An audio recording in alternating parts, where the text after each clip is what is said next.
Et pour en parler avec nous depuis la ville de Mbour, dans l'ouest du Sénégal, Bakary Samb, directeur du Timbuktu Institute, basé à Dakar et à Bamako. Bonsoir et bienvenue à vous dans le Grand Journal. Merci de votre invitation. Bonsoir à tous les spectateurs de Médian TV.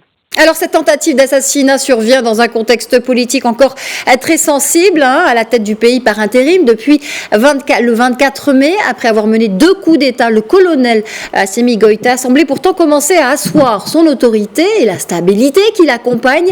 Quelles conséquences à court terme ces événements pourraient-ils avoir sur le climat politique dans ce pays ?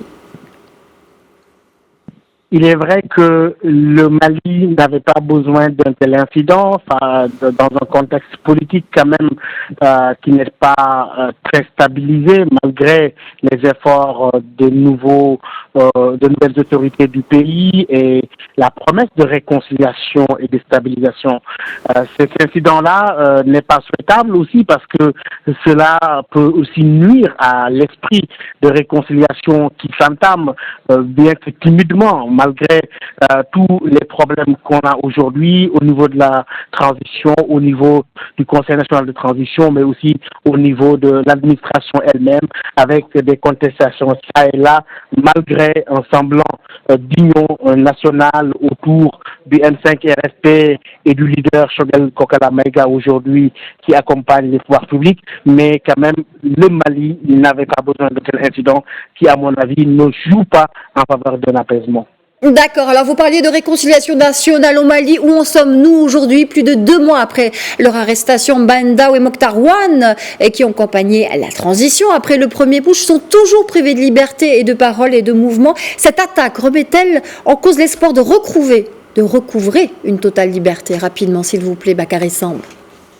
Oui, justement, je veux dire qu'aujourd'hui, le climat politique n'est pas du tout apaisé avec cette arrestation-là et le fait que ces 2 leaders restent encore en prison. Je crois que tout le monde a besoin, y compris la communauté internationale, que le nouveau pouvoir donne des signaux rassurants. Et je crois que véritablement, j'espère que cet acte-là qui s'est passé ne sera pas pris pour une opportunité d'aller vers des remous politiques dont le pays n'a pas besoin et pour ce pays-là qui a justement besoin de se réconcilier, mais ça commencera certainement par l'apaisement du climat politique et la libération définitive de ces leaders politiques arrêtés depuis le dernier putsch.